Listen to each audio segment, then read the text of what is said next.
Bona tarda. Moltes gràcies per la vostra assistència i benvinguts un dia més a la xerrada que organitza des de l'ANC Valls al Camp per la Independència i que forma part de les xerrades organitzades en el títol Temps de votar, temps de república. En aquesta ocasió, la conferència Camino a la República ens permetrà conèixer de primera veu l'opinió de Ramon Cottarello, escriptor, politòleg i catedràtic de Ciències Polítiques i de Sociologia a la Universitat Complutense de Madrid. Cottarello és un dels poquíssims intel·lectuals espanyols que s'ha posicionat públicament a favor del dret a l'autodeterminació i que ha criticat obertament la posició del govern espanyol d'ençà de la tramitació de l'Estatut l'any 2006. Cottarello ha estudiat a fons el procés d'independència de Catalunya i en aquest sentit l'any passat va publicar l'obra La República Catalana, en què l'autor fa una anàlisi rigorosa sobre aquest tema. Buenas tardes. Hola, buena tarde. Muchas gracias por aceptar la invitación de Valls al Camp per la Independencia, por asistir a Valls y por compartir con nosotros un poco su conocimiento sobre la situación política del Estado y de Cataluña. Usted ahora me decía, me interesaría poder hablar un poco sobre lo que sucedió ayer, antes de empezar a desgranar cómo nosotros estamos viviendo esta convocatoria de referéndum. Y me decía, quiero hablar sobre la referencia a la exaltación de la transición. Le dejamos un par de minutos y sería el inicio. Hola, buena tarde. Bona tarda a tothom i muy agradecido per la invitació para parlar-vos en la meva lengua y que espero que dentro de poco sea también la suya a base de que yo consiga aprenderla, cosa que no es fácil si continúan hablándome en castellano, porque le vamos a hacer. Bueno, solo una... Era una licencia porque entenderán ustedes que para cualquier observador mediamente interesado en lo que está pasando, pues es que los hechos de ayer y de hoy claman de tal manera que requieren por lo menos una breve consideración con un colofón. Breve consideración. Ayer, ¿qué pasó en Madrid? Pues que se hizo un acto de exaltación de la transición, 40 años, de la transición y con algo de retraso, digamos, como suele suceder, pues se les ocurrió que la sangrienta dictadura genocida y criminal que hubo en el Estado español entre el año 36 y el año 75 resultó, vaya por los dioses, una dictadura. Se enteraron ayer se enteraron y todos batieron grandes palmas para reconocer la gran sabiduría de este rey tan preparado que tenemos, que ha tardado 40 años en enterarse de que una dictadura es una dictadura. Eso se hizo al socaire de la exaltación de la transición que se presentó bajo una luz que pretendía ser modernizadora. Al fin y al cabo estamos ya con el hijo, ya no es aquel padre, ¿verdad?, aquel rey emérito, aquel rey campechano, ahora es el hijo, el preparado, que ya se ha enterado de que la dictadura era una dictadura, y concluye con una frase que ustedes habrán visto. Dijo el monarca que sobre la guerra civil y la dictadura no se podía construir ningún porvenir de España. El porvenir es él. Él es lo que era entonces el porvenir. Las conclusiones habrían de ser lógicas, ¿no? Yo en su lugar me iría, teniendo en cuenta que es imposible que sobre la base de una dictadura y de una guerra civil se construya nada. Exaltación de la transición y descubrimiento de que era una dictadura, pero vaya, hombre, faltaba más. También tuvo cosas buenas, hombre, también puso aquello del estado de obras, etc. 24 horas después, el Parlamento de Cataluña condena y anula por unanimidad los juicios del franquismo. las farsas del franquismo, con las que el franquismo asesinó a 63.000 catalanes, más o menos, por unanimidad. Eso quiere decir que esos diputados del Parlamento catalán, pertenecientes al PP, que se vanaglorian de decir lo mismo en todas partes de España, podían hacer realidad su afirmación y condenar y anular los juicios del franquismo también en Madrid. ¿O no? ¿O es mentira que digan lo mismo en todas partes del Estado español? Claro que es mentira. Claro que es mentira. Pero, en fin, una lágrima de compasión y solidaridad con los señores del PP y los señores de Ciudadanos y los señores del PSC, que ayer tuvieron que tragarse un horrible sapo. Condenar las farsas judiciales de una dictadura genocida 40 años más tarde. Y otro sapo mucho más importante. Presenciar cómo Cataluña, a partir de ayer, ya lo era antes, de hecho, pero ahora es de derecho. La única tierra libre de franquismo del Estado español. ¿Son o no son dos países? Muchas gracias.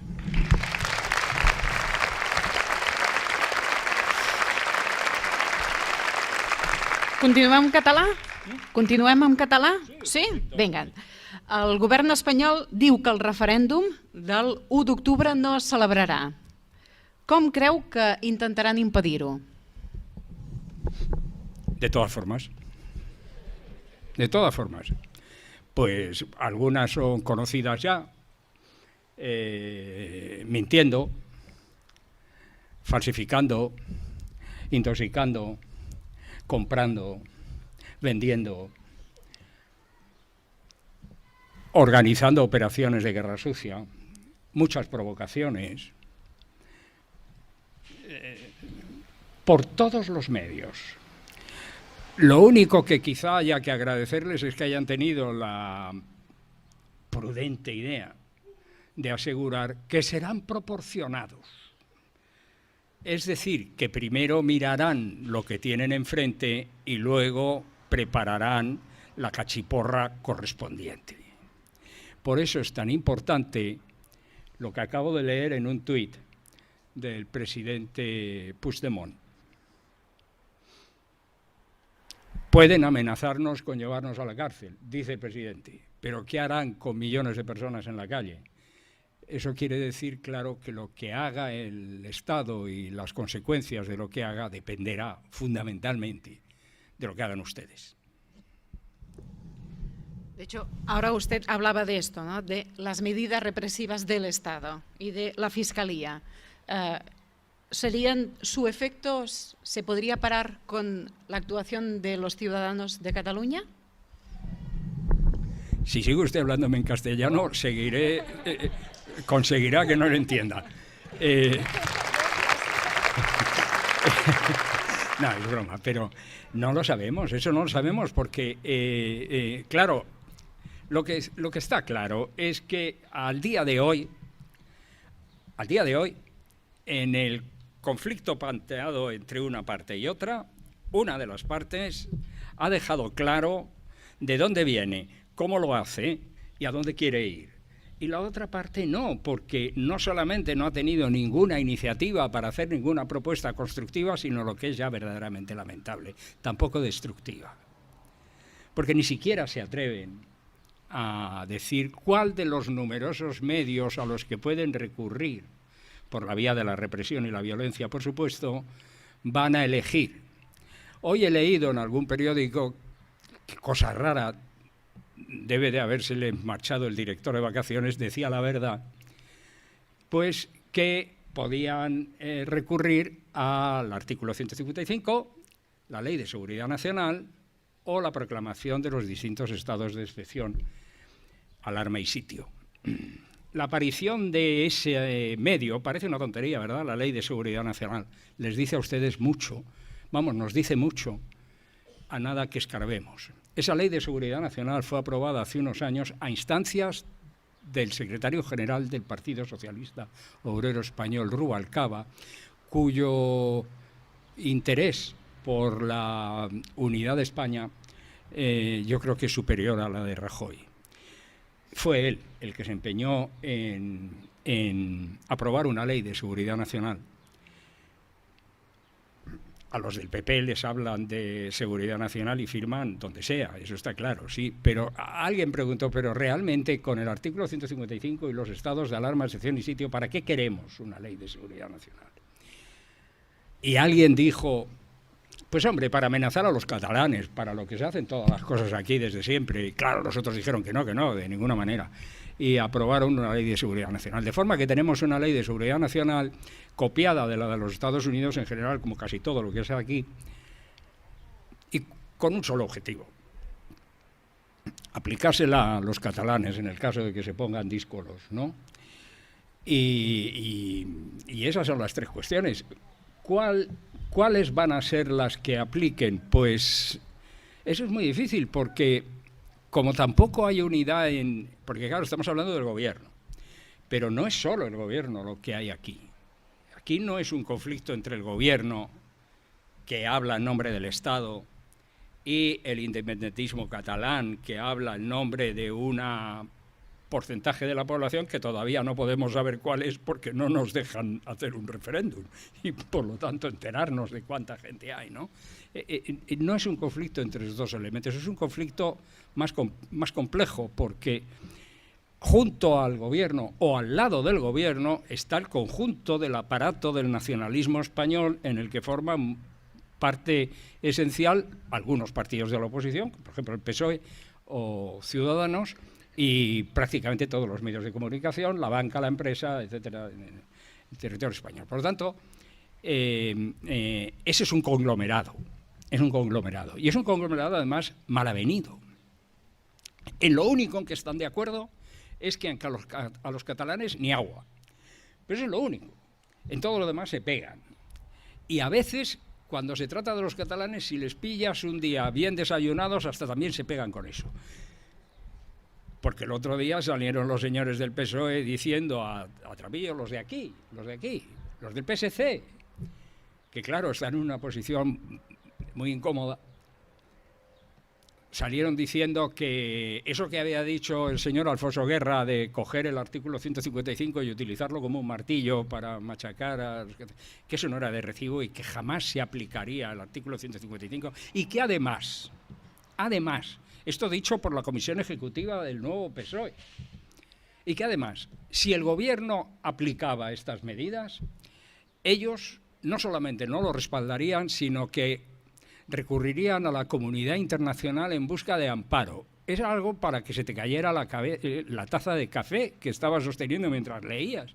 Pero, ¿cómo que van ustedes, que son la oposición, a recurrir a una gaseosa comunidad internacional en función de la aplicación de un artículo, por lo demás perfectamente constitucional, aunque absolutamente huero y vano, porque ese artículo no sirve para nada?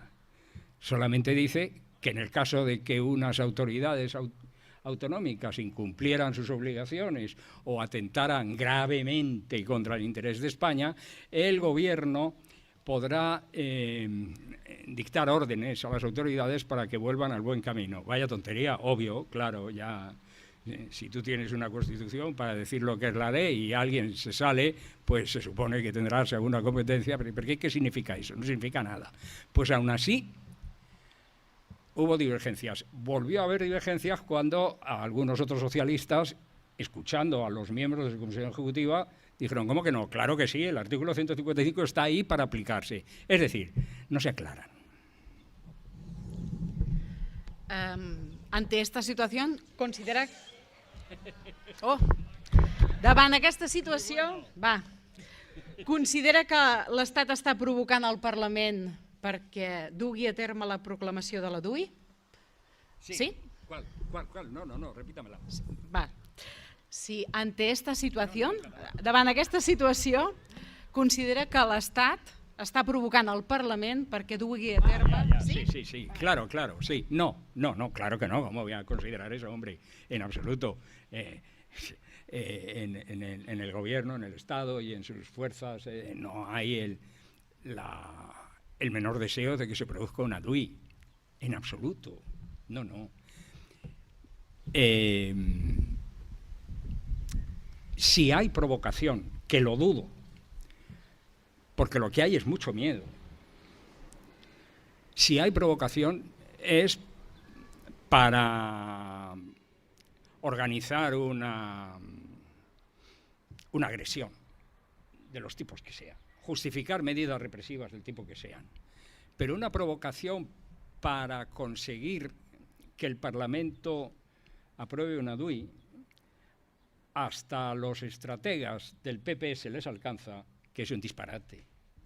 Porque si el Parlamento aprueba una DUI, esto en parte ya contesta alguna pregunta posterior, me imagino, si el Parlamento aprueba una DUI, el problema se internacionaliza y va inmediatamente a la Corte Internacional de Justicia, y ahí pues tenemos blancos y negros, como siempre, esperanzas y desesperanzas. Esperanza, que muy probablemente será admitida a trámite, invocando el precedente de Kosovo.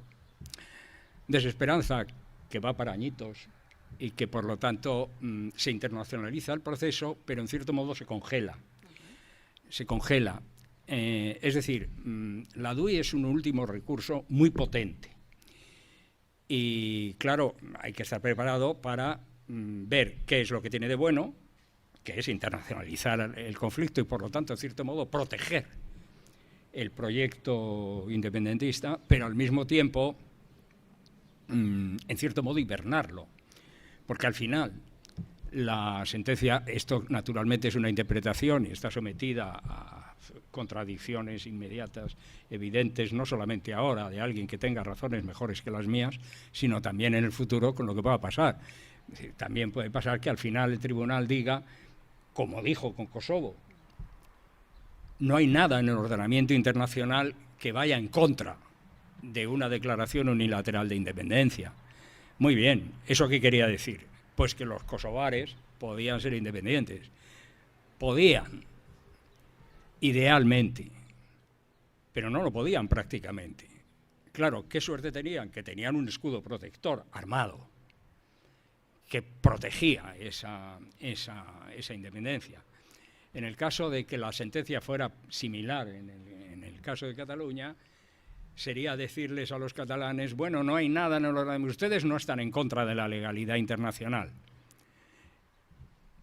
Y supongo que la mayoría de los miembros de la Corte Internacional de Justicia serán protestantes, pero por si acaso hubiera algún católico, a quien Dios se la da, San Pedro se la bendiga.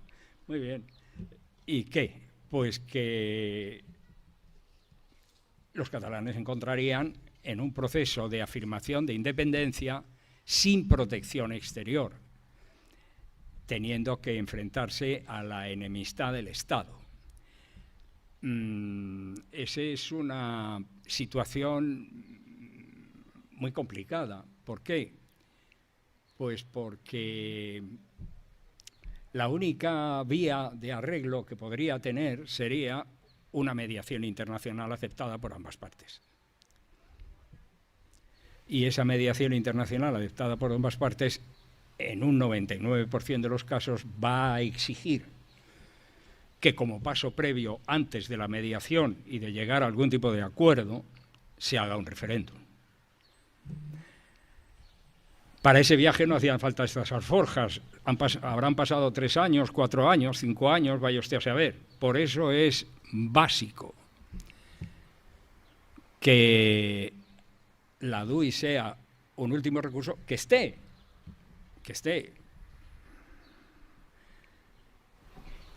Porque si estamos aquí es gracias a que ninguna de las reivindicaciones que se ha planteado se ha retirado. Esta cosa que se suele decir, vamos a dialogar, pero usted quite la petición. No, nada, no se quita nada. Porque precisamente el que tú te puedas sentar en un sitio a hablar con el que te oprime depende del hecho de que hayas sido capaz de plantear una situación que el otro no puede tolerar. Y por lo tanto no se retira nada. Se mantiene, pero se mantiene en un orden, digamos, de interés táctico, legítimo por lo demás. Todo el mundo tiene derecho a organizar sus fuerzas de la mejor manera posible para conseguir sus objetivos. Y claro está, si al final de una DUI, tal como yo la concibo, nos encontramos con que 4 años más tarde las asistencias de mediación nos van a decir, muy bien, pero tienen ustedes que hacer un referéndum porque tendrían que haber empezado por eso, pues te podrá servir mucho para decirle al gobierno de turno, que será el mismo que hay ahora, con algunos cambios cosméticos, hemos perdido 4 años, pero es que eso es lo que ellos quieren, claro, de forma que, digámoslo, tácticamente inteligente es mantenerse en la hoja de ruta y mantener la fecha del referéndum. Y en el caso de que el referéndum pactado, que es el ideal, es lo civilizado, es lo que había que haber hecho desde hace mucho tiempo, desde hace años. En el caso de que un referéndum pactado no se pueda celebrar, pues un referéndum sin pactar. Pero aquí ya hemos saltado el Rubicón, y ahí es donde vuelvo a decir lo de antes. ¿Y cómo salimos de ahí? Pues dependiendo de la capacidad de la gente para defender las decisiones de sus autoridades, que por una vez en la vida coinciden con las suyas, digo yo.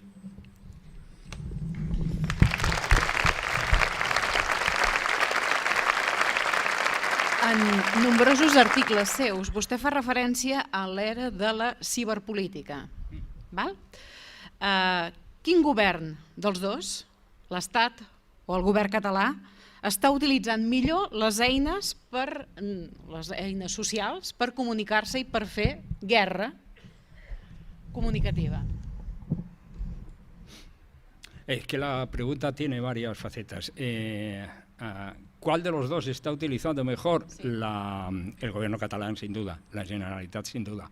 El gobierno español es de una incompetencia fabulosa, también aquí. Lo que sucede es que el uso de las nuevas formas de comunicación política en contra de las aspiraciones del independentismo catalán no radica solamente en el gobierno, sino que tiene un aparato un frente mucho más amplio. No solamente el gobierno, son los medios de comunicación, son potentísimos. Y esos no es que utilicen la ciberpolítica, es que son ciberpolítica, porque todos los medios de comunicación tienen digitales y funcionan como tales. Son los partidos políticos, son las organizaciones empresariales. Hay un complejo movimiento en torno al nacionalismo español, o el nacionalismo español, que pretende utilizar estas vías en contra del independentismo catalán. Y se hace sentir sobre todo porque es muy agresivo y es muy combinatorio y es muy amenazador y sobre todo siembra mucho odio. La utilización por parte de la Generalitat y de las fuerzas en torno, es decir, el movimiento social, la ANC, Òmnium, etcétera, es mucho mejor. Es mucho mejor en todos los sentidos, desde el punto de vista, incluso si se me permite la pedantería técnica, ¿no? Es mucho mejor. Supongo que también entre los independentistas habrá prácticas mafiosas, supongo, porque eso está en la naturaleza humana, ¿verdad? Y supongo que algunos independentistas también recurrirán a trampas para, por ejemplo, bots para difamar, etcétera, sí. Pero no me consta, no los he visto. Lo digo por si acaso, yo no los he visto, pero sí he visto mucho del otro lado. Sí he visto mucha utilización torticera, mucho linchamiento, mucha campaña, mucha artificiosidad en el empleo. Por lo tanto, desde el punto de vista, digamos, estrictamente del oficio, de qué es lo que estás haciendo bien, qué es lo que estás haciendo mal, pues mucho mejor la Generalitat que el Estado espanyol, desde luego. De fet, aquesta és una guerra que sí que pot portar una participació activa de la ciutadania, no? L'ús de les noves tecnologies com un gran altaveu per poder propagar aquest anhel que tenim de proclamar la independència de Catalunya, no? Sí?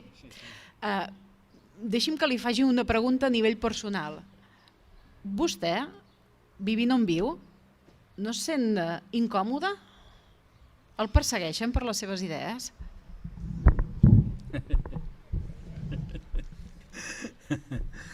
Esta pregunta me la hacen muchas veces. Y claro, como tengo algunos años y llevo toda la vida así, pues nunca sé muy bien por dónde contestar. A veces contesto contando una anécdota real, ¿no?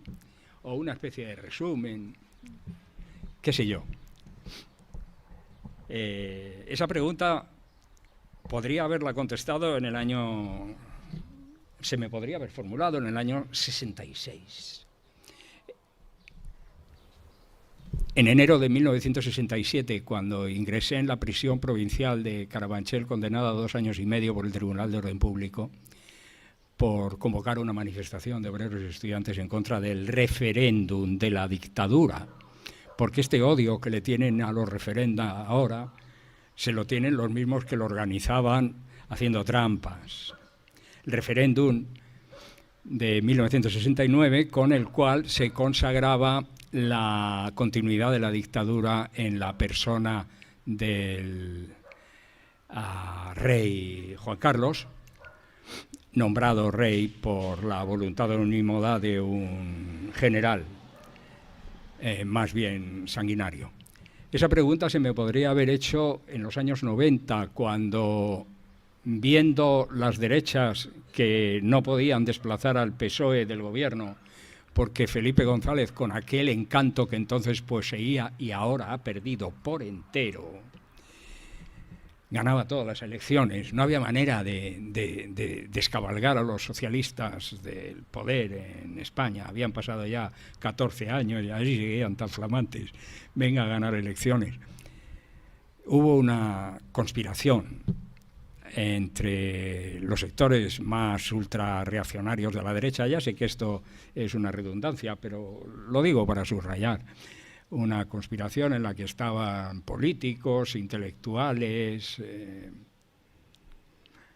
periodistas, empresarios, etcétera, en contra del gobierno socialista. Yo no he sido nunca socialista, ni pertenezco al Partido Socialista, ni nada que le parezca, pero me molesta que se ataque a la gente por motivos espurios y por razones inconfesables. Así que me puse a defender al gobierno socialista en contra de esa conspiración, y esa pregunta me la hicieron varias veces. Recuerdo una vez que me la hicieron en la radio. Me preguntaron: ¿y usted por qué nada contra la corriente? Porque aquellos años que ustedes, por fortuna para muchos de ustedes, no habrán vivido, porque son ustedes muy jóvenes, o por lo menos tal parecen. En aquellos años es que todo el mundo decía que el gobierno era un atajo de ladrones y sinvergüenzas, más o menos como ahora, solo que con menos razón. Menos razón entonces. Efectivamente me preguntaron: ¿y usted por qué nada siempre contra la corriente? Pues mire, pues porque contra la corriente se hace músculo. Cuando nadas a favor de la corriente no nadas, te dejas llevar. Y finalmente esa pregunta me la vuelven a hacer ahora, pero la pregunta es siempre la misma. ¿Se siente usted cómodo yendo contra la opinión mayoritaria en su medio? No. No, claro que no. No. No me gusta que me agredan, no me gusta que me insulten, no me gusta que me miren mal, no me gusta que me hagan el vacío, no me gusta que me ignoren y que me aíslen. No es que yo pretenda estar en todas partes, no, en absoluto.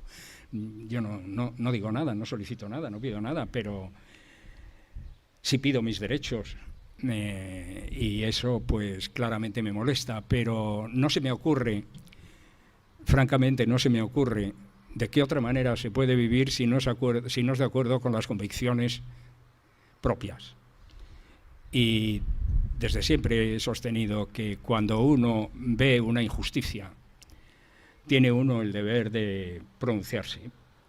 Y si además él, por las razones que sean, viene siendo beneficiario de esa injusticia, tiene un deber moral doble de denunciarla, precisamente porque se está aprovechando de ella, y para que no haya ninguna duda. Porque una de las cosas que me dicen es: ¿pero tú eres tonto? ¿Pero tú sabes lo que estás diciendo? Sí, sí, perfectamente lo que estoy diciendo. ¿Tú sabes lo que va a pasar si los catalanes se van? Sí, que os vais a hacer más pobres. Digo, porque yo me largo también, claro. Entonces, claro, esa es la respuesta. La respuesta es: sí, te sientes incómodo, sí, es molesto, Sí, es muy fastidioso y a veces muy amargo y a veces muy duro, sobre todo cuando te insultan y se meten contigo y te amenazan. Yo tengo familia y tengo hijos y, por supuesto, son lo más importante para mí y no quiero que les pase nada, pero me sentiría muchísimo peor si por miedo no dijera lo que pienso.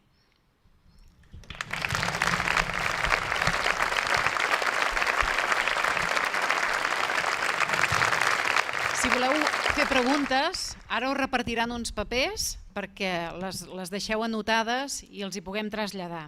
Mentre us reparteixen ara els papers i fem aquest pas previ per recollir les preguntes, deixem que li faci la darrera pregunta, que seria, en un cas hipotètic, com hauria de ser un nou estat català? Jove, quines normes hauria de tenir? Bueno, antes de nada, queridas amigas y queridos amigos, la edad manda. Eso de que una cosa tenga que ser joven por... un momento, que los talluditos también tenemos algo que decir. Y... bueno, ve allí una representación infantil extraordinaria. Esto no va con ellos, que son la promesa del futuro. Pero recuerden algo, esa atribución de un factor benéfico, beneficioso, ventajoso, prima facie a la juventud, está bien, hay que animarles, pobres chicos, lo que les espera, está bien. ¿Coincide con la experiencia de la humanidad? Cosí, cosa. Sí y no. Y sobre todo, viene directamente del terreno de la publicidad mercantil. Dos palabras son dominantes y hegemónicas en el lenguaje publicitario. Nuevo y joven. Lo que no es nuevo y joven no vende. Lo que es nuevo y joven, o se presenta como tal, que suele ser más viejo y repugnante que las musarañas, eso se vende a base de engañar, claro. Bueno, entonces, muy bien, de acuerdo. Obviamente, el nuevo Estado catalán, la República Catalana, habrá de ser joven porque empezará por ser una niña. Empezará por ser una bebé. No es así. Todavía le quedará algún tiempo antes de que se le pueda llamar joven, ¿eh? Y recuerden ustedes que la tendencia a mantener esto de la juventud es tan graciosa que a veces se sigue llamando joven a las realidades más lamentables, antiguas, viejunas, que se pueden imaginar. ¿O no han oído ustedes, e incluso es posible que lo hayan hecho alguna vez, espero que no, porque les tengo por personas razonables, ¿verdad? Eso de, hombre, parece mentira que la joven democracia española, 40 años y le llaman joven. Piensan seguir así el resto de sus días, precisamente porque no creen que sea una democracia y por eso dicen, joven, a ocultar sus defectos y tal. Ustedes por dónde hay una utilización, diríamos, espúrea de la juventud. Pero además, vean ustedes otra cosa.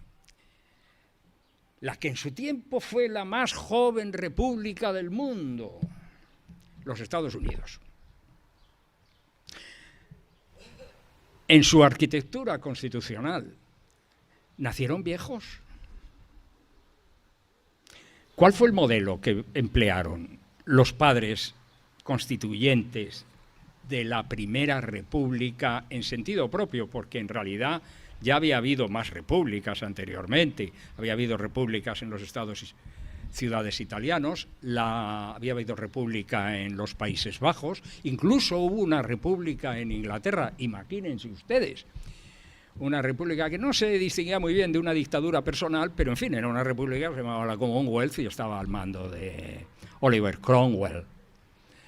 Pero la Primera República, en sentido propio, es la de los Estados Unidos. Y nació vieja, nació vieja.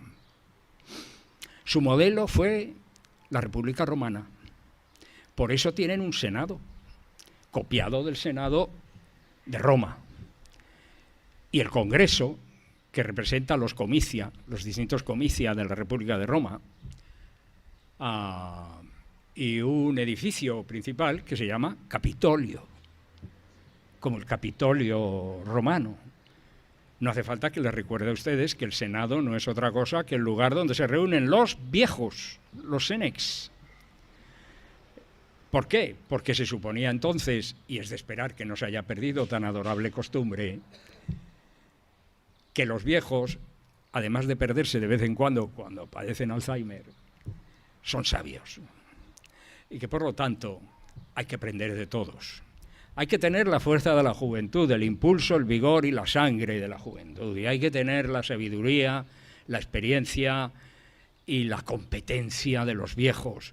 Y cuando esas dos cosas se juntan, pues sale algo como los Estados Unidos, que hombre, aquí en Europa tienen mala fama, ¿verdad? Mala fama. En el Estado español ya ni te cuento, hay un antiamericanismo furibundo que viene de la paliza que nos dieron en la guerra hispano-norteamericana de 1898, de la que el personal todavía no se ha recuperado.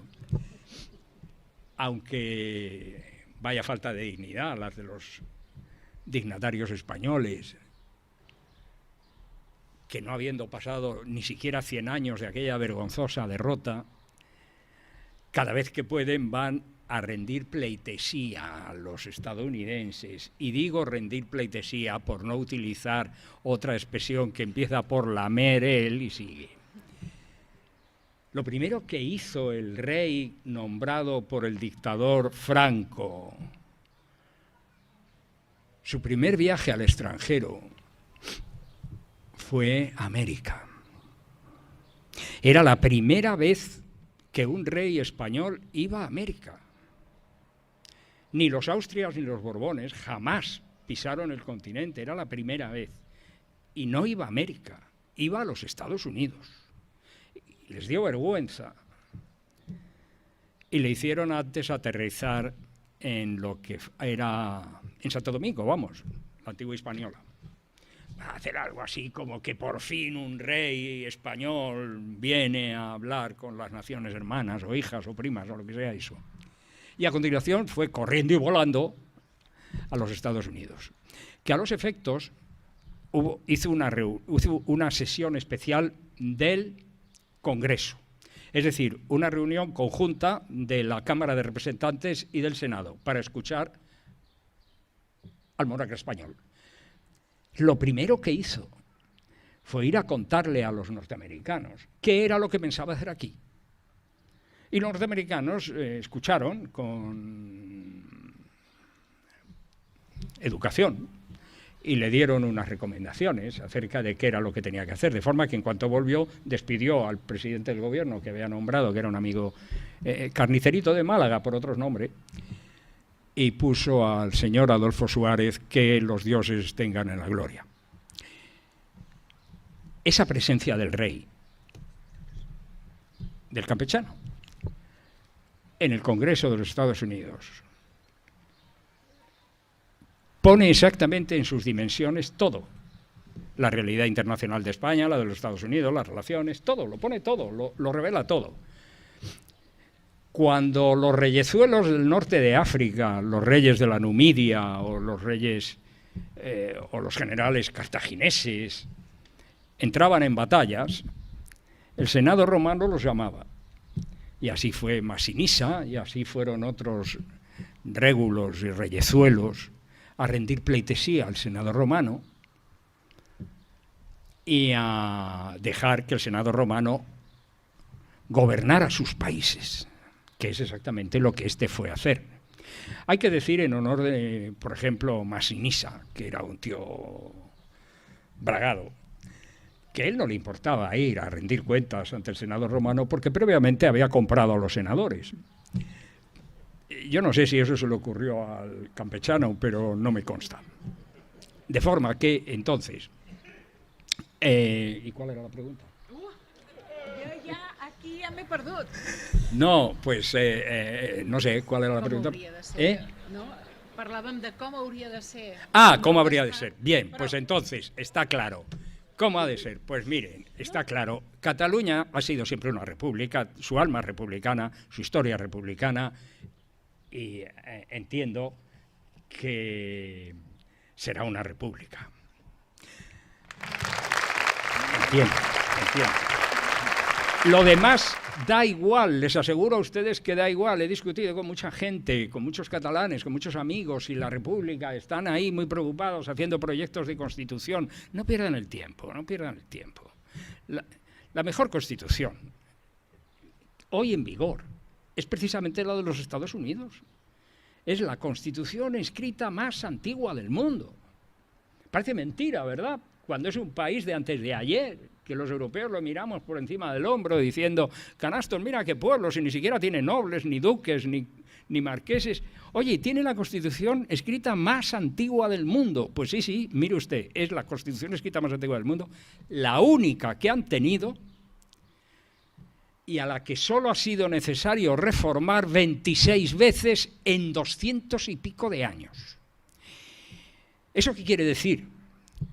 Que es una constitución que funciona, y funciona realmente.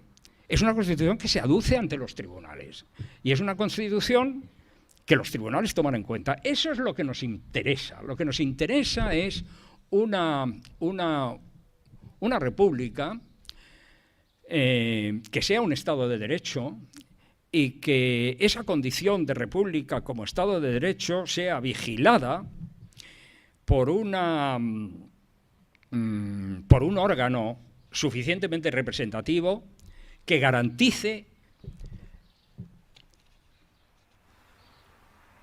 que en cada momento las decisiones que los gobiernos adopten estén de acuerdo con el espíritu del tiempo, las necesidades de la población y sus aspiraciones. Que la República después, como quieren mis amigos, haya de ser presidencialista o parlamentaria, que haya de tener unas formas de participación u otra, eso es peccata minuta. Y además, cuanta más peccata minuta se meta en la Constitución, peor. Más difícil de aplicar, más difícil de interpretar. La Constitución norteamericana es simplicísima y cortísima, fácil de interpretar, flexible. Comparen ustedes una única Constitución en 200 y pico de años. España ha tenido, según lo que se considere constitucional, del orden de 14, desde 1808 hasta hoy. Algo así, Francia, más o menos lo mismo. Inglaterra no tiene constitución escrita, pero tiene una serie de normas. Claro, ¿qué sucede? ¿Qué es lo que nos interesa? Nos interesa no tener una constitución que pretenda regularlo todo, incluidas las relaciones paternofiliales, sino una constitución que permita dar cauce a cuestiones que importan a la población, la relación de la población con el gobierno y la garantía de derechos de la población frente a su propio gobierno. Claro, piensen ustedes, la India es un país maravilloso, no cabe la menor duda, es la única democracia que se ha mantenido como democracia siendo un país miserable, pobre y subdesarrollado. Y es verdad, ha sido una democracia con sus altos y sus bajos, pero una democracia. Tiene una constitución de 340 artículos que no hay nadie que se la lea ni nadie que la pueda aplicar. Está muy bien, sí, claro. Entonces, una república que da igual que sea presidencialista, que sea parlamentaria. Por la tradición que tienen ustedes, pues da la impresión de que lo lógico sería que fuera presidencialista, para que de esa manera la figura del presidente de la Generalitat continúe teniendo la relevancia que tiene. Pero si fuera parlamentaria tampoco pasaría nada. En Europa hay repúblicas parlamentarias, hay repúblicas presidencialistas, hay repúblicas semipresidencialistas, hay repúblicas que ni siquiera sabe nadie cómo funcionan. Por ejemplo, Suiza, pregúntenle ustedes a la gente cómo se gobierna Suiza, van a ver ustedes el lío que sacan, el lío maravilloso que sacan de cómo se hacen los gobiernos en Suiza. Y a nadie duda que Suiza es una democracia, y una democracia consolidada. Así que, una república que garantice los derechos de los ciudadanos y el Estado de Derecho. Eso quiere decir algo muy sencillo, que ustedes entienden perfectamente, lo entendemos todos, lo único que no los entienden son unos señores ahí abajo. Nadie por encima de la ley. de una ley que sea legítima. Esa es la grandeza de esto. Aquí nace una república empujada por un sentido de legitimidad que tiene que romper una legalidad para establecer otra. Ese es el interés. Ahí es donde hay que concentrarse.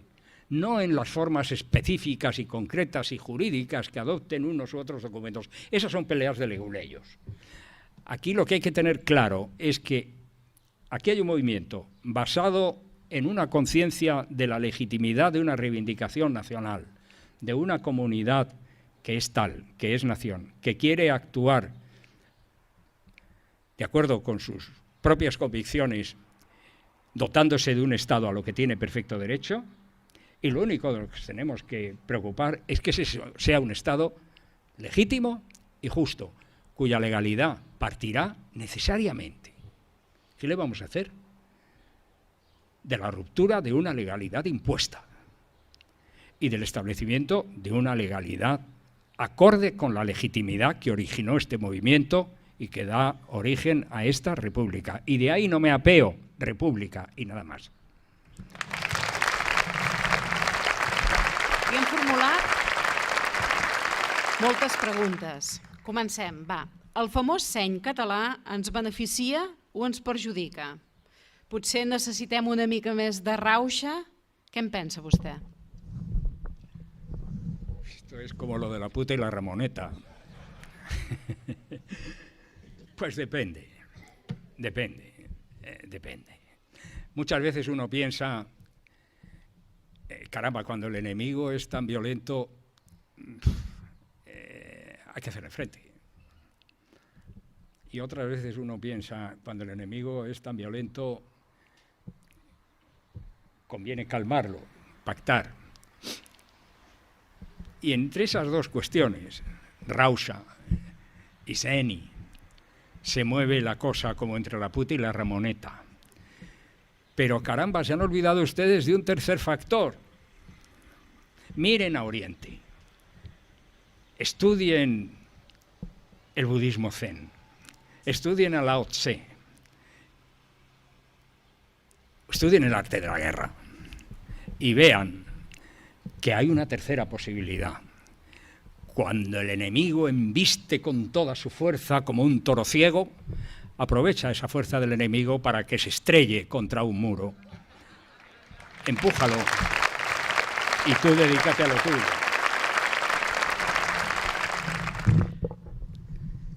Si s'aconsegueix la independència, com veu la negociació amb l'estat espanyol dels actius i els passius actuals?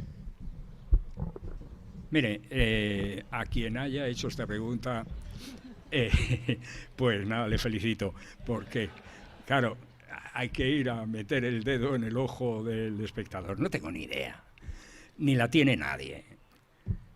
Una de mis digamos, yo qué sé, críticas más frecuentes es esa cosa que, ese respeto que la gente tiene por los sedicentes expertos en materias de carácter económico, muy respetable, sin duda alguna. Esas comparecencias que hacen en las televisiones, armados de fórmulas matemáticas, no tienen ni idea, pero ni idea. No son más que programas políticos disfrazados de aparente conocimiento científico o matemático. Cuanto más fórmulas matemáticas pongas, más vas a engañar a la gente. Esto no es un proceso que se haga por razones económicas, de uno u otro, de que vayamos a ganar o vayamos a perder. No, no, no, esto es un proceso político. Y hay una cuestión clara para callar esto, porque es un aburrimiento, de verdad que es un aburrimiento. Nos roban, no nos roban, la deuda, porque como esa cosa de, oye, que se van a ir, aquel individuo que había de ministro de Asuntos Exteriores, que decía que Cataluña vagará, si se independiza, vagará por los espacios siderales.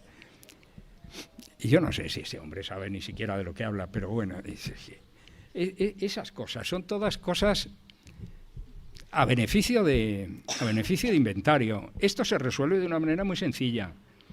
Usted me está diciendo que si nos independizamos nos vamos a comer la deuda con patatas, nos vamos a empobrecer, ya no vamos a poder atar los perros con longanizas como acostumbrábamos con ustedes, ¿verdad? Que daba gusto la cantidad de dinero que se disponía aquí bajo la administración española.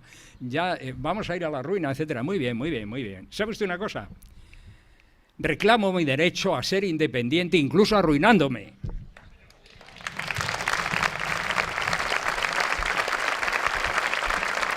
Han escrit, vostè, amic, és espanyol. Creu que la nostra independència pot regenerar la democràcia a Espanya? Conclou, gràcies per ser el nostre amic. Gràcies a vostè por dejarme ser amic seu. Regenerar la democracia española, eso es imposible, hombre, porque primero tendría que haberse generado. Eso. Miren, y conste que yo soy republicano y a mucha honra, y mi familia, soy de familia republicana, mis padres eran republicanos y me eduqué me considero afortunadísimo por haberme educado en valores republicanos y ateos. Tengo eso a mucha honra y por lo tanto tengo una gran admiración por la Segunda República Española. Tengo igualmente una gran admiración por la Primera República Española. Dos fracasos que los republicanos españoles, y en la historia ustedes forman parte de ellos, aunque luego vayan a ser otra cosa, de momento son esto. Porque aquí la República se defendió más que en ninguna otra parte. La República Española, la Segunda República, se defendió aquí. La guerra se perdió en el Ebro. Una gran admiración por esas repúblicas. Dos lamentables fracasos. Por cierto, recuerden ustedes, la Primera República, 4 presidentes, 2 catalanes.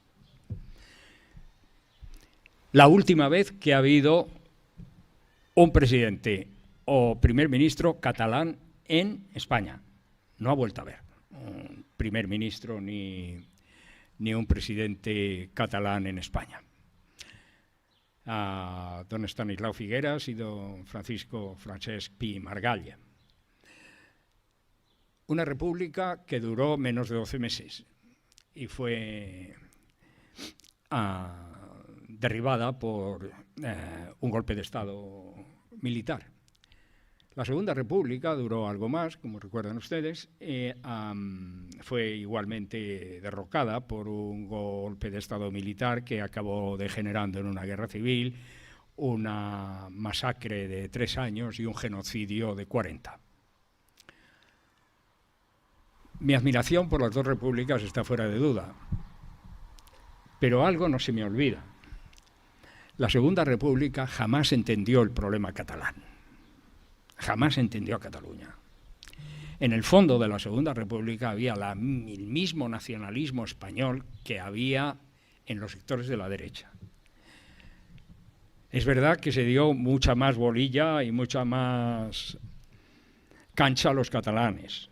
Nicolau d'Olwer era un catalán ilustre, un constitucionalista ilustre, y a él se debe en gran medida la constitución de la Segunda República. Es verdad que hubo muchos catalanes que participaron lealmente en la República, pero la República no entendió jamás a Cataluña. Y Cataluña sí entendió a la República. Para Cataluña sí, la República Española era la posibilidad, la última posibilidad, y efectivamente ha resultado ser la última, de encontrar un encaje del Estado español, siempre que el Estado español se democratizara. Así que la respuesta es, la respuesta concreta es, en el caso de la independencia de los catalanes, en España ya s'ho farán.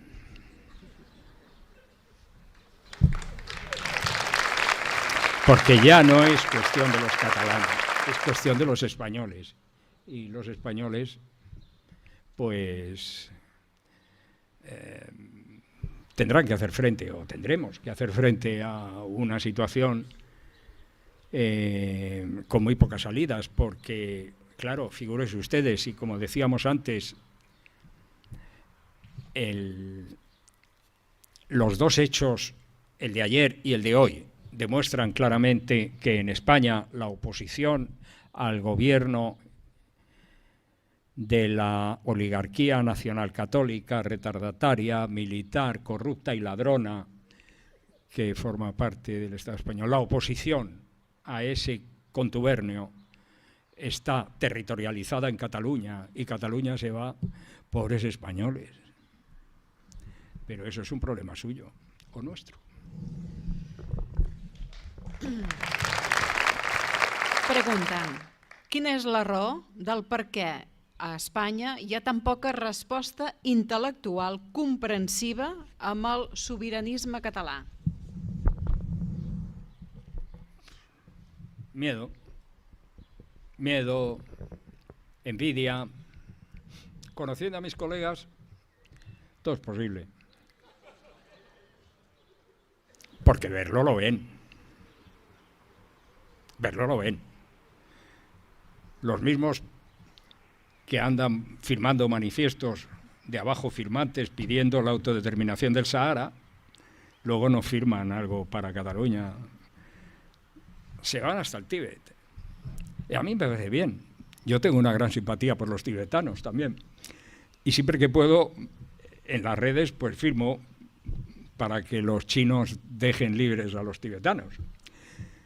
Pero me pilla más cerca esto. Y me gustaría que hubiera un manifiesto de bajo firmantes, donde mis amigos y colegas pusieran su nombre y sus dos apellidos, pidiendo el derecho de autodeterminación de los catalanes. No lo espero. Y no lo espero porque para los intelectuales tengo la impresión de que el conflicto entre su interés nacional y su vocación intelectual, que no es otra que rendir culto a la verdad por encima de cualquier otra consideración, los ha derrotado. Pesa más el cargo, el prestigio, el nombramiento, el sueldo, el pesebre, la columna, la aparición. Pesa más eso que salir a defender derechos ajenos, sobre todo cuando por parte de las autoridades, que no se sabe por qué, el personal respeta, y digo que no se sabe por qué, porque no han hecho nada para ganarse ese respeto, lo impone. Así que esa es la realidad. Ni los hay, ni los habrá. Los habría, y probablemente los habrá, cuando haya triunfado. Eso pasó también al comienzo de la transición. De repente, en el año 78, en España, no había más que demócratas de toda la vida. Habían estado todos en la oposición a Franco. Yo no me encontré ninguno en la cárcel, pero estaban todos en la oposición a Franco y eran todos demócratas convencidos. Muy probablemente, cuando se produzca la independencia y la República Catalana, muchos de los intelectuales recordarán sus raíces, sus orígenes. Yo tengo muchos colegas catalanes en Madrid que me miran tan de reojo como los de Valladolid. Igual, que no olviden ustedes que, claro, que esto de la independencia, la república, el derecho a la autodeterminación, etcétera, tiene partidarios muy pocos en España y muchos en Cataluña. Pero la sumisión, la subordinación, la cesión, tiene también muchos partidarios en España y muy pocos, pero muy poderosos en Cataluña. Probablemente no haya antiindependentistas más furibundos que los antiindependentistas catalanes, porque conocen, como decía Martí, ya saben ustedes, José Martí, el héroe de la independencia cubana, decía: viví en las entrañas del monstruo y lo conozco, como Jonás en el vientre de la ballena. Pues a esto les pasa lo mismo. Están aquí rodeados de este conjunto de nazis repugnantes que obligan a la gente a hablar en castellano en contra de su voluntad, incluso para hacer sus necesidades, y que mantienen, pues sí, el recurso a la mentira, el recurso a la demagogia y todo eso. Y eso funciona también, y eso es muy importante y muy llamativo, porque antes lo hablaba con un querido colega que nos recibió antes, y me quedé a punto de darle un ejemplo de lo que decía en una anécdota que le contaba. Hace un par de años me hizo una entrevista, figúrense ustedes, un periodista, claro, era joven e inexperto, pobrecito, y muy buena persona, de La Gaceta, que es un periódico de extrema derecha. El hombre me llamó y me dijo: ¿usted tiene inconveniente en responder a una entrevista de La Gaceta? Yo ninguno. Lo que me extraña es que no lo tenga usted, pero en fin, pues, adelante, venga usted aquí. Sí, porque no sabe usted lo que me ha costado convencer al director de que venga a hacer la entrevista. Digo, no, ya me lo imagino, y desde luego prepárese usted para las respuestas, porque se está usted jugando la carrera. No, si es que además yo tengo tal. Y efectivamente fue muy graciosa la entrevista, porque el hombre llegó al despacho, se me sentó delante de la mesa y puso una grabadora encima de la mesa, y yo le dije: ojo al margen, y yo puse otra. Claro, y dije, pues claro, aquí a ver qué es lo que cada cual ha dicho. Luego la verdad es que la quité, la mía, porque me di cuenta que el hombre era un profundo falangista, seguidor de José Antonio, defensor de la unidad de España, ultranza, etcétera, pero no era una persona, simplemente no tenía ni idea de lo que estaba hablando. Y claro, al final de la entrevista, el hombre, que estaba verdaderamente destrozado, me dice: pero usted se da cuenta, porque claro, es que yo lo comprendo, cuando tienes 20 y tantos años y te encuentras a un vejestorio que te dice unas cosas que no sabes responder, pues realmente, claro, dices: pero a mí, ¿qué es lo que me han enseñado? Pues realmente le han enseñado basura, ¿no? Pero usted no cree que haya algo ¿Usted no cree que en España se haya hecho algo bueno? Pues me da la impresión de que no, pero en fin, dígamelo usted. Dice: hombre, Cervantes, digo, ¿usted cree que eso lo han hecho los españoles? Porque eso es como decir que las amapolas y los girasoles también los han hecho los españoles. No, hombre, no, eso nace naturalmente. Y fíjese, Cervantes, el escritor que ha ido usted a elegir, la segunda parte del Quijote pasa todo en Cataluña. Qué curioso, ¿verdad? Y en Barcelona, y además el amor que Cervantes tenía por los catalanes era increíble, ¿no? Le gustaban los catalanes hasta los bandidos. ¡Hasta los bandidos! Porque, claro, aparecen dos bandidos, en la primera parte y en la segunda parte del Quijote, ¿verdad que sí? El primer bandido es Ginés de Pasamonte, Ginesillo de Pasamontillo, que le llamaba el otro, convertido después en Maese Pedro, el del retablo, un bandido condenado a galeras. Y en la segunda parte aparece Roque Guinart, un bandido catalán que roba a los ricos para dárselo a los pobres. Canastos, oiga, son dos cosas distintas, ¿no? Entonces el hombre que no sabía por decir dice: bueno, y al final, ¿sabe usted una cosa? Diga. Ya verá usted cómo se declaren independientes la cantidad de gente que vive en Cataluña que va a venir a España. Digo, sí, efectivamente. No sé si serán más que los que viven en España y se van a ir a Cataluña en cuanto sea independiente. Ya. Es que eso ni lo había considerado, ni se le había ocurrido. Digo, ¿quiere usted un ejemplo gráfico? Que era donde complemento yo ahora. Cuando se produjo la independencia de Pakistán, que saben ustedes que la Inglaterra, cuando descolonizó, cuando reconoció la independencia de la India, pues hizo lo de siempre, enmarañarlo todo para que luego los indios no pudieran gobernarse y tuvieran que recurrir siempre. Y claro, creó una especie de Estado imposible que acabó extendiéndose entre una parte occidental y una parte oriental, ¿no? Cuando esa separación se produjo después de una guerra bastante fuerte, cuando esa separación se produjo, los informativos mostraban unas escenas alucinantes. Millones de personas yendo del occidente al oriente y millones de personas yendo del oriente al occidente por dos carreteras que iban en la misma dirección, aunque en sentido contrario, claro, y mirándose unos a los otros y haciéndose así. Es decir, individuos que iban a la India porque no querían vivir en el nuevo estado en que se había producido, e individuos que se marchaban de la India por la... Digo, usted, espérese algo parecido.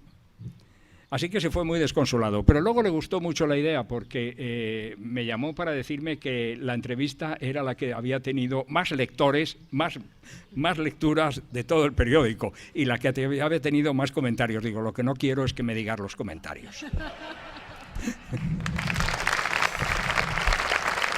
Diuen, no pensa que a part de l'independentisme mostra una actitud potser massa lleugera sense posar de manifest les dificultats del final del procés?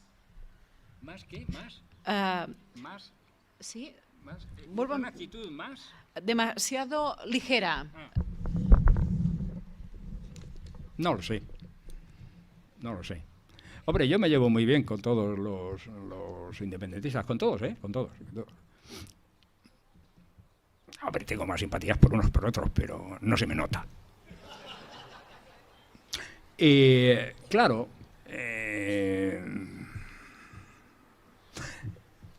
en definitiva eso es una pregunta que está muy bien, porque es una pregunta sobre la motivación, de las motivaciones de la gente, ¿no? Y aquí, pues ¿qué les voy a decir a ustedes? Sin faltarles al respeto, anchas Castilla. Hay de todo. Hay de todo. Muy poca gente esperaba que el heredero del nacionalismo burgués catalán, el pactista, el sano regionalista, el nacionalismo sometido, diera un giro de 180 grados y encabezara el movimiento independentista. Eso no lo esperaba nadie. Al señor Pujol lo nombró el ABC español del año. Español. Es verdad que ese nombramiento tiene sus más y sus menos. En algún otro momento, andando el tiempo, si quieren ustedes, les cuento el sabroso cotilleo de cómo llegó a aterrizar Pujol en la portada del ABC con todo el significado simbólico que se tiene, ¿verdad? Había dinero por medio. Ya entonces. Muy poca gente también esperaba que un grupo tan heterogéneo y para mí, desde luego, profundamente simpático y enternecedor, ¿verdad? Pero heterogéneo y difícilmente bien avenido, como los de la CUP, fueran a apoyar un gobierno de asquerosos burgueses. Pero lo han hecho.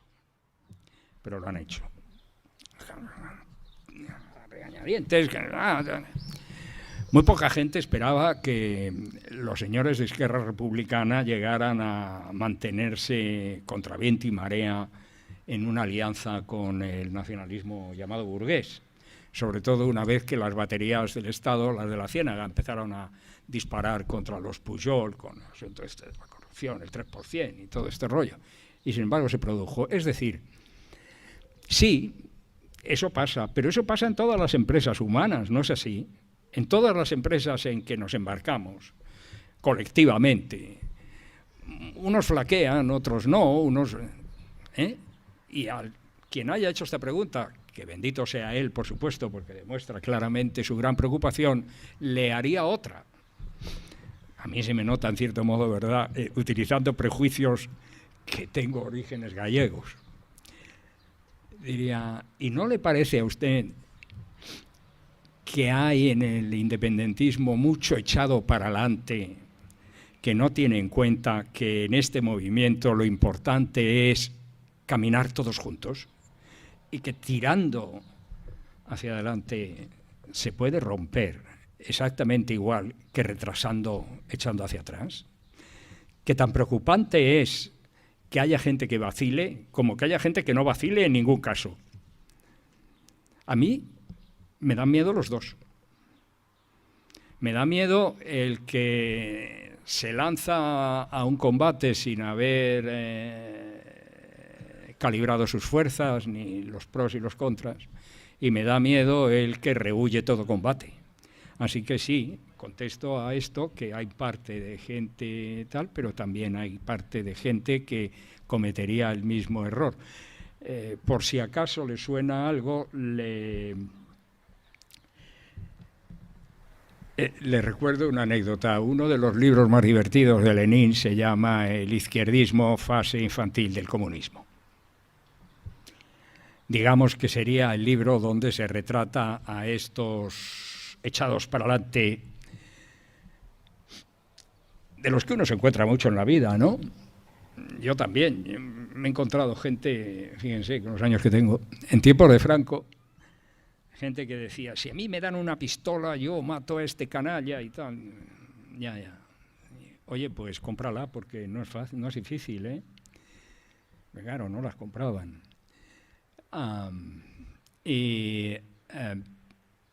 Ese libro, pues, indica esto. En todo movimiento revolucionario, y este es un movimiento revolucionario, en todo movimiento revolucionario hay gente demasiado echada para adelante que acaba provocando un desastre. Muchos años después, muchos, pues del orden de 60, más o menos, Daniel Cohn-Bendit publica otro libro que se llama El derechismo, enfermedad senil del comunismo. Entre esos dos términos se encuentra esta cuestión, entre los echados para adelante y los echados para atrás. Tanto los unos como los otros deben recordar una cosa esencial. La cosa se gana si el movimiento no se divide. Si el movimiento se divide, se pierde. Justo eso es lo que el enemigo está esperando, la división.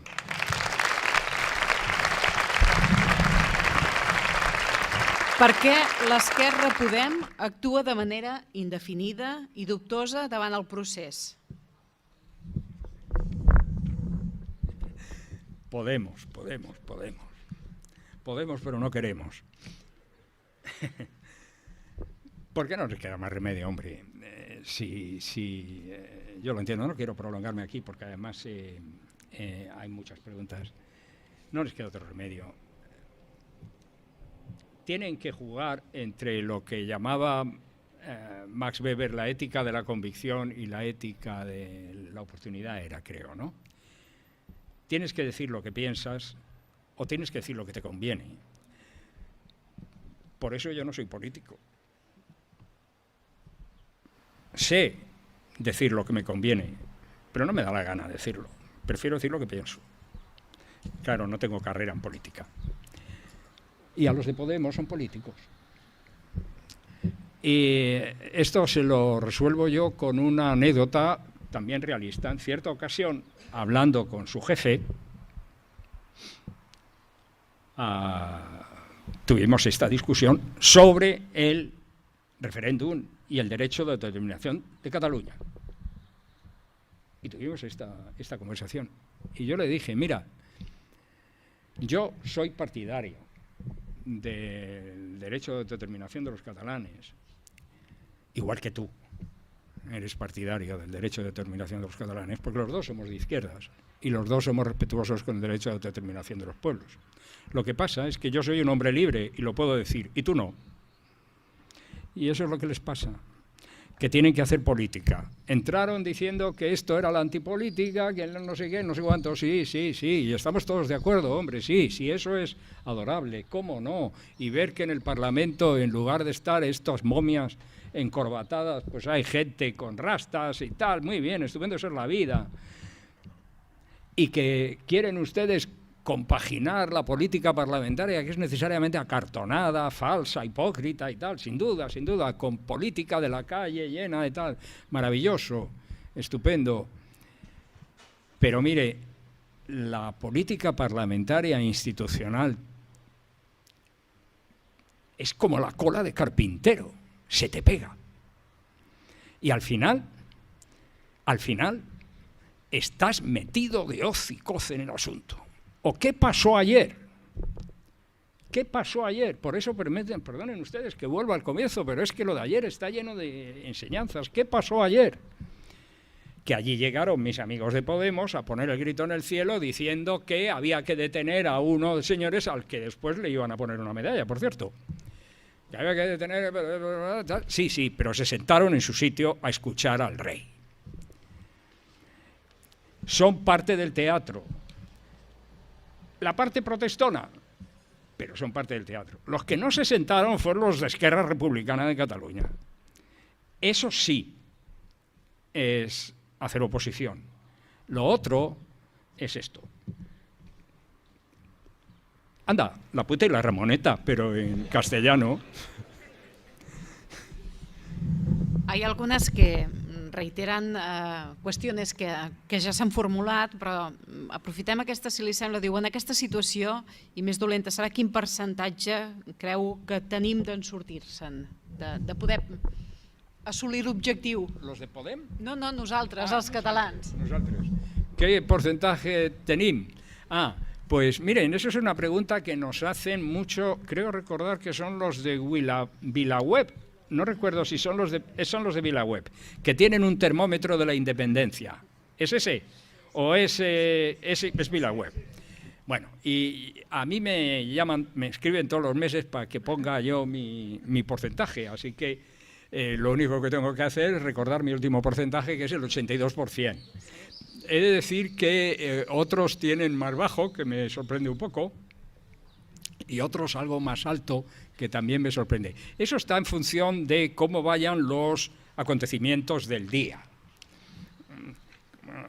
Ahora, pues mira, resulta que te hacen la pregunta justo en un momento en que han llegado los guripas y se han llevado a todos los presidentes a todos los alcaldes catalanes y ahora pretenden enchironarlos a todos. Pues hombre, claro, es decir, 97%. Claro, ¿no? Pues eso. Pero yo estoy en eso, en un 82, un 83%, si hay que poner eso. Pero me rebelo contra eso, no tengo nada en contra y yo respondo disciplinadamente, claro está, pero me parece una tontería. No creo que... Esto es como las quinielas. Yo nunca he hecho quinielas, porque además no entiendo nada de fútbol y me importa un rábano. Pero... ¿qué ganamos poniendo números a las cosas? Es una esperanza.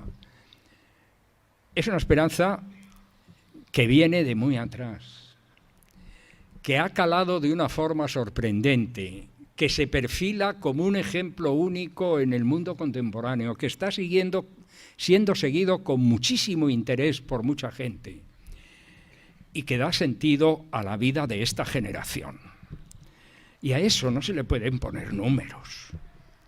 Y es una esperanza que de producirse abrirá una etapa nueva, no solamente en Cataluña, sino también en España y en Europa y en muchas partes. Qué importantes pueden ser las cosas cuando se hacen con corazón y con determinación. Y que si fracasa será una frustración tan espantosa y vendrá acompañada por tal represión en todas partes. Porque la represión no solo se va a dar en Cataluña, se va a dar también en todo el territorio. Que más vale pensar que no hay ninguna posibilidad de que fracase.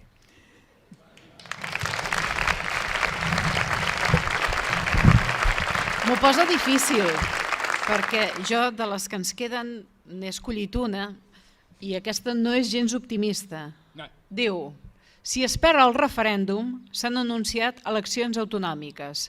Creu vostè que els votants independentistes realment canviaran de xip?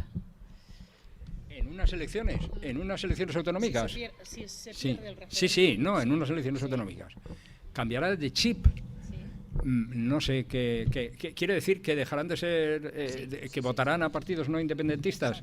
Eso nunca se puede saber, porque yo una temporada que me dedicaba a análisis electorales, así, bueno, para disimular un poco, porque por lo demás no. Pero lo que siempre me admira de los análisis electorales es la seguridad con la que mis colegas hablan de lo que no tienen ni idea. Se parece mucho a los economistas también, que van diciendo que tienen una ciencia y tal. Si la economía fuera una ciencia, ¿verdad que no habría pobres en el mundo? Ni nadie se moriría de hambre, ni existiría la inflación, digo yo. Pues a la política le pasa lo mismo. Una ciencia, si hubiera una ciencia no habría dictaduras, muertes, masacres, genocidios, etcétera. Esto no.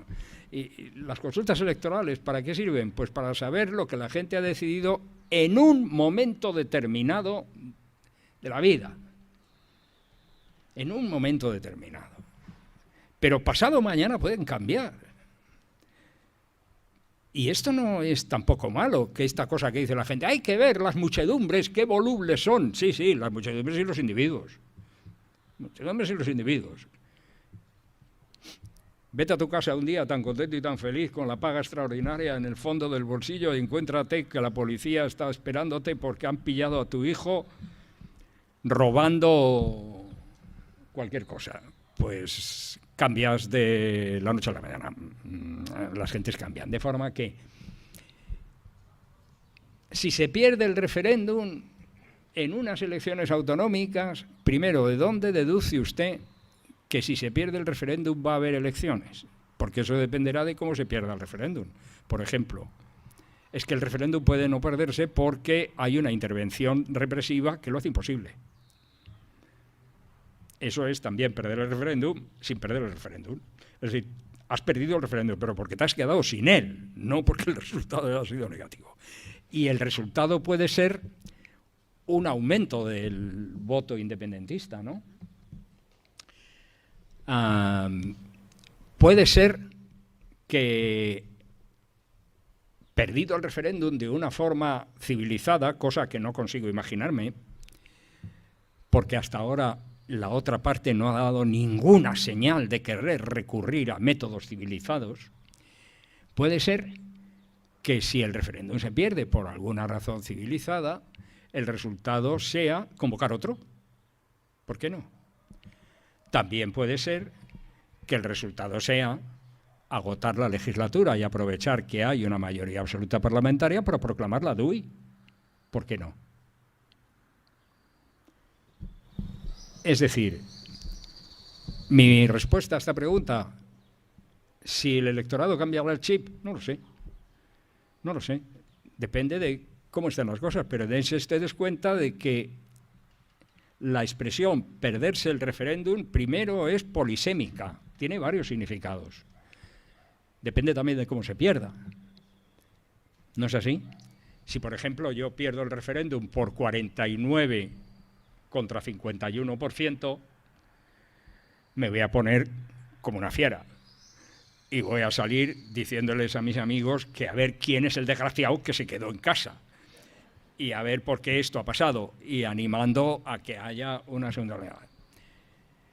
Si se pierde por un 10%, pues me cogeré una depresión. Es decir, no lo sabemos. Lo que sí me parece que está claro, y no sé, me imagino que no es algo que yo deba decirles a ustedes, que están al cabo de la calle mucho mejor que yo. Lo que sí me parece claro es que lo que hace 30 años era una reivindicación de entre el 15 y el 20% de la población se ha convertido en una reivindicación que puede ser mayoritaria. Y ese recorrido no tiene por qué perderse. A mí me parece de todas formas que no se va a perder, pero yo no soy profeta. Moltes gràcies. Gràcies per haver vingut avui a Valls. Quan guanyem, perquè guanyarem, l'esperem. De fet, vostè ja ho deia que potser vindrà a viure aquí, no? Sí, estamos haciendo gestiones. Per tant, ya hemos probado la hospitalidad, por lo tanto, sería de muy mala educación rechazarla. Deixeu-me un minut perquè ens demanen que ens presteu atenció. D'una banda, perquè la propera xerrada tindrà lloc dimarts, dia 18 de juliol, a les 8 del vespre, en aquest mateix escenari. El protagonista serà Germà Bel, diputat de Junts pel Sí al Parlament de Catalunya i catedràtic d'Economia aplicada a la Universitat de Barcelona. Segon tema. Des de Valls al Camp per la Independència s'està treballant en l'organització d'activitats que es desenvoluparan aquest estiu. Per tant, una d'elles serà l'estrena d'un marcador de compte enrere. És un marcador al qual us emplacem a que us feu fotografies, al que l'utilitzeu i que l'exhibiu a les xarxes socials. I, per tant, aviat us faran arribar la informació perquè us apunteu amb els amics, familiars, etc. i pugueu capturar aquest instant de compte enrere cap al referèndum. Tercera qüestió. Us convidem a penjar els domasos del sí als balcons i finestres de casa vostra. Si en necessiteu, estigueu atents al calendari de parades que des de Valls al Camp per la Independència faran els diversos barris de la ciutat aprofitant la celebració de les festes majors. De fet, la propera cita serà el 7 de juliol a Mas Clariana. Penseu també que a la tarda del dissabte, dia 9 de setembre, a Valls farem la rèplica de la mobilització de la Diada. Enguany, un signe més perquè hem de sumar el màxim de gent a la nova república que farem entre tots i per tots. I abans de marxar, estigueu a punt per al que faci falta. Seguiu les xarxes socials, els correus electrònics i el dia 1 d'octubre tothom a votar.